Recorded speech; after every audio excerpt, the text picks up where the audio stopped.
আর আল্লাহও চায় আপনি আপনারা ছোট করেন। আল্লাহর এটা দেখতে বড্ড ভালো লাগে যে আমার বান্দা ছোট হয়ে থাকতে চায়। মান তাওয়াদা তারাফা, যে নিচে নামতেছে আল্লাহ টাইনা উঠায়, আর যে উঠতেছে আল্লাহ থাপ্পড় মেরে নিচে নামায়। কথা কন।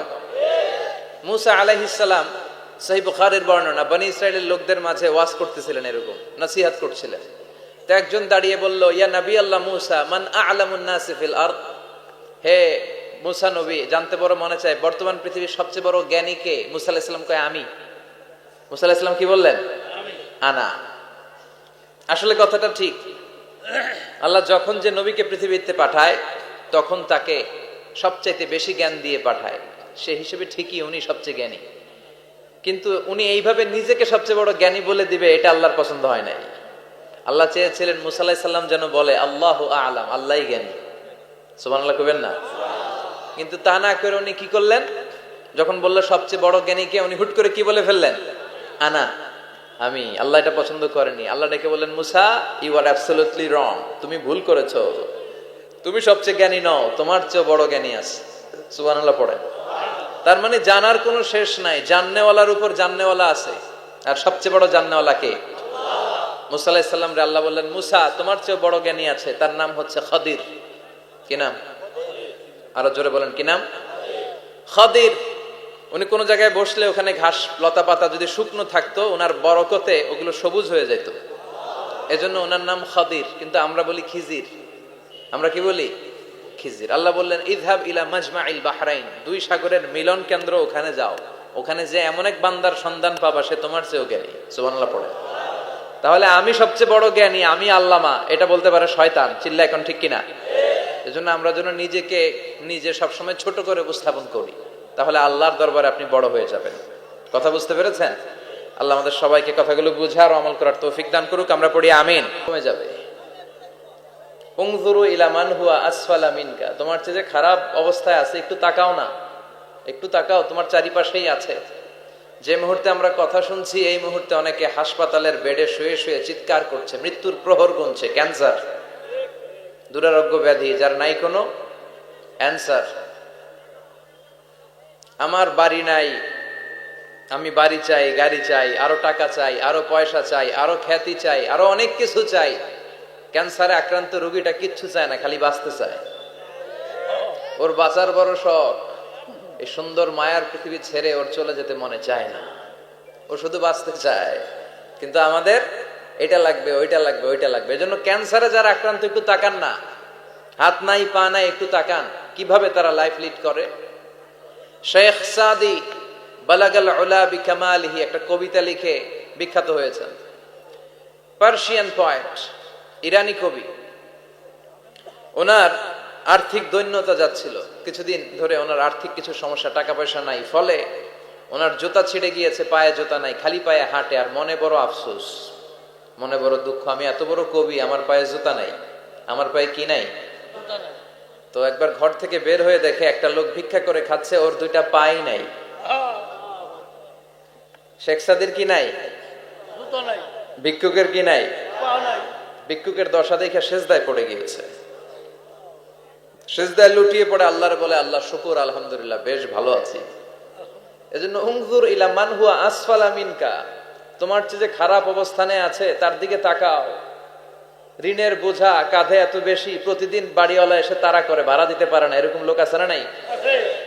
গ্যাসের বিল দিতে পারে না, বিদ্যুতের বিল দিতে পারে না, স্ত্রীকে একটা শাড়ি কিনে দিতে পারে না, বাচ্চাদের 3 মাসের 4 মাসের বেতন ভাড়া জমা হয়ে আছে, দিতে পারে না। আহ, কত সুখে আছি আমরা, কত শান্তিতে আছি আমরা, শুকুর গুজার হতে চাই না, শুধু অভিযোগ আর অভিযোগ।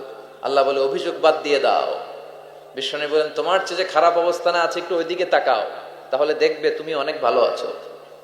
এজন্য সব সময় সুখে দুঃখে সর্বাবস্থায় আমরা প্রশংসা করব একজনের, তিনি কে? আর প্রশংসা করলে নেয়ামত বাড়ায় দেয় কে? আর প্রশংসা না করলে শাস্তির জন্য অপেক্ষা করতে হবে। যাহারাল ফাসাদু ফিল বাররি ওয়াল বাহরি বিমা কাসাবাত আইদিন নাস, জলে স্থলে যে জলোচ্ছ্বাস, ভূমিকম্প, অগ্নিকাণ্ড, খরা, দুর্ভিক্ষ এগুলো চলে, এই মহামারী, নানা ধরনের নতুন রোগ, এগুলো আমাদের হাতের কামাই। এগুলো কি? আমাদের হাতের কামাই। আমরা যদি আল্লাহওয়ালা হয়ে যাই আল্লাহর জামিনে যদি আল্লাহর দিন কায়েমের চেষ্টা করি, আল্লাহর দেয়া কোরআন অনুযায়ী যদি জীবন চালাই, আমাদের জীবনটারও শান্তিময় করে দিবে কে? আমাদের ধর্মের নামই তো শান্তি। ধর্মের নাম কি? ইসলাম। ইসলাম মানে কি? বিশ্বনবী রাজা বাদশাদের কাছে যখন চিঠি লিখতেন, তিনি প্রথমে শান্তির কথা শোনাতেন। সুবহানাল্লাহ পড়েন। দেখেন কত সুন্দর ধর্ম। আর আমাদেরকে ওরা শান্তি শিখায়, আমাদেরকে মানবাধিকার শিখায়। মানবাধিকারের কথা, শান্তির কথা মানায় একজনের মুখে, তিনি হচ্ছেন মুহাম্মদ সাল্লাল্লাহু। গোটা বিশ্ব তার কাছে ঋণী, তার কাছে কৃতজ্ঞ। তিনি শুধু দিয়েছেন, নেন নাই। সুবহানাল্লাহ পড়েন। তিনি বলেছেন সালামুন আলা মানিত্তাবা আল হুদা। যাদের কাছে বিশ্বনবী চিঠি পাঠাতেন, তিনি লিখতেন সালাম মানে শান্তি, শুরুতেই শান্তি। কাদের প্রতি? আলা মানিত্তাবা আল হুদা, যারা হেদায়েতকে অনুসরণ করে। রাজা বাদশাদের কাছে বিশ্বনবী চিঠি পাঠাতেন, শান্তির বাণী পাঠাতেন, তারপর লিখতেন আসলিম তাসলাম, ইসলাম মানো শান্তিতে থাকবা, তাহলে আল্লাহর দরবারে আপনি বড় হয়ে যাবেন। কথা বুঝতে পেরেছেন? আল্লাহ আমাদের সবাইকে কথাগুলো বুঝার ও আমল করার তৌফিক দান করুক। আমরা পড়ি আমিন। কি হয়েছে ওইখানে? মানুষ জায়গা হয় না? আচ্ছা জি, ভলান্টিয়ার্স যারা আছেন তারা ওই যে কাপড়গুলো খুলে দেন। খুলেই তো দিছে, তারপরেও জায়গা হচ্ছে না। কি আর করবেন? একটু কষ্ট করে শুনতে হবে। কষ্ট আছে যেখানে, সওয়াব আছে সেখানে। দাঁড়ায় শুনলে বেশি সওয়াব, তো ওনাদেরকে বেশি সওয়াব থেকে বঞ্চিত করবেন কেন? সওয়াব নেই ওনারা, আপনারা সওয়াব নেন, সওয়াব পাবেন ইনশাআল্লাহ। কষ্ট হচ্ছে না তো? এই মাহফিলে একবারে বসে যেতে হয়। টানা হিচড়া আমি করি না। টানা হিচড়া করলে ক্যামেরাওয়ালারা উল্টায় পড়বে, এই ক্যামেরাম্যানরা। তারপর একটা বিশৃঙ্খলা সৃষ্টি হবে। এজন্য টানা হিচড়ার দরকার নেই। যে যেখানে আছেন থাকেন। আবহাওয়াটা খুব সুন্দর আবহাওয়া, গরমও না ঠান্ডাও না। কি বলেন? আলহামদুলিল্লাহ পড়ি। কোনো আওয়াজ হবে না আশেপাশে। এই যে আপনি লাগবে না, থাকেন ওইভাবেই থাকেন। যে যেখানে আছি ওইভাবে থাকি, কোনো আওয়াজ হবে না। আমার সময় খুব কম, একটু পরেই আমাদের প্রধান মুফাসসির চলে আসবে। উনি আসার আগ পর্যন্ত কিছু কথা আমরা শোনার চেষ্টা করি, শিখার চেষ্টা করি। আমরা শিখতে এসেছি, শিখতেই হবে, আপনাকে পড়তেই হবে। কোরআনের প্রথম কথা হচ্ছে পড়ো আর নিজের জীবন গড়ো, ঠিক কি না? পড়তেই হবে আপনাকে, না পড়ে উপায় নাই। যখন যে অবস্থায় থাকবেন পড়বেন।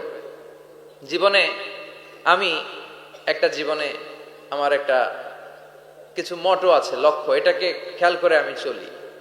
বিষয়টা হচ্ছে এরকম যে আমি কখনো হারি না, আমি হয় জিতি নয় শিখি।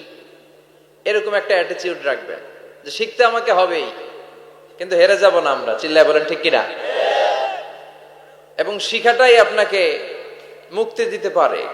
এজন্যই কোরআনের প্রথম কথা আল্লাহ শিখার ব্যাপারে উদ্বুদ্ধ করেছেন। আল্লাহ বলেছেন ইকরা বিসমি রাব্বিকাল্লাযী খালাক, read in the name of your lord who has created, পড়ো তোমার প্রভুর নামে যিনি তোমায় শিখিয়েছেন। এজন্য পড়তে হবে, জানতে হবে। আসেন আমরা সরাসরি মহাবিশ্বয় মহাগ্রন্থ আল কোরআন থেকে শুনি। উদ্দেশ্য হচ্ছে যে আমরা নিজেদেরকে আলোকিত করব। উই এনলাইটেন আওয়ারসেলফ, ভিতরটাকে আলোকিত করব, আলোকিত মানুষ হব, সাদা মনের মানুষ হব, আল্লাহওয়ালা হব ইনশাআল্লাহ। পড়েন। উদ্দেশ্য যদি ভালো হয়, সওয়াব কামিয়ে আপনি শেষ করতে পারবেন না। আর উদ্দেশ্যে যদি ভেজাল থাকে, কোনো লাভ নাই। হাবা মানসুরা, সব শেষ। এগুলারে উঠাইলে, মিজানের পাল্লায় উঠালে কোনো ধরনের ওজন হবে না। আজকের এই তাফসীর মাহফিলে আমরা এসেছি শিখার জন্য আর একজনকে খুশি করার জন্য। তিনি কে? আল্লাহ তুমি কবুল করো। আমি আপনাদের খেদমতে সূরাতু আদ-দুহা তেলাওয়াত করেছি। এই সূরাটা মুখস্থ আছে না অনেকের? কমন একটা সূরা, প্রায় আমরা সালাতে পড়ি, মক্তবেই তো এগুলো শিখে ফেলছি, ঠিক কিনা? তো এই যে সূরাটা খুব বেশি পড়া হয়, খুব বেশি শোনা হয়, আসলে এই সূরায় আল্লাহ কি শিক্ষা কর্মসূচি আমাদেরকে দিলেন জানার দরকার আছে না নাই? আসেন আজকের এই চমৎকার রজনীতে আমরা সূরাতুদ দুহার আলোকে কিছু কথা শুনি। এটা কোরআনের 30তম পারায় অবস্থিত একটা সূরা। কততম পারা? এটা মাক্কি সূরা। একটু আওয়াজ করে বলবেন, কি সূরা? মাক্কি সূরা। এই সূরার আয়াত সংখ্যা 11টি। কয়টি?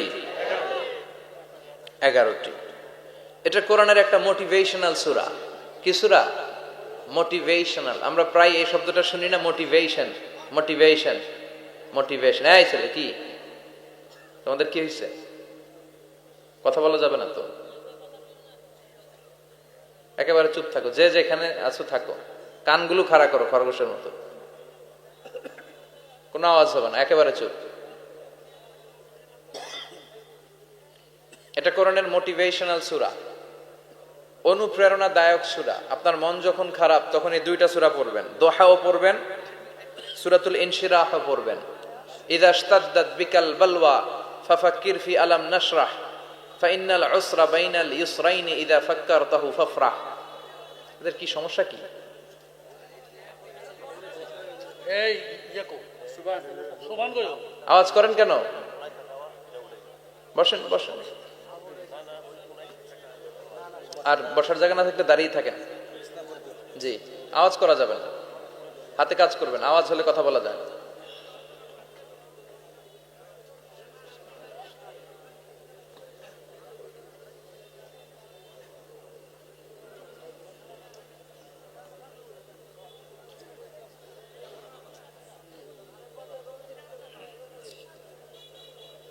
আওয়াজ করবেন না,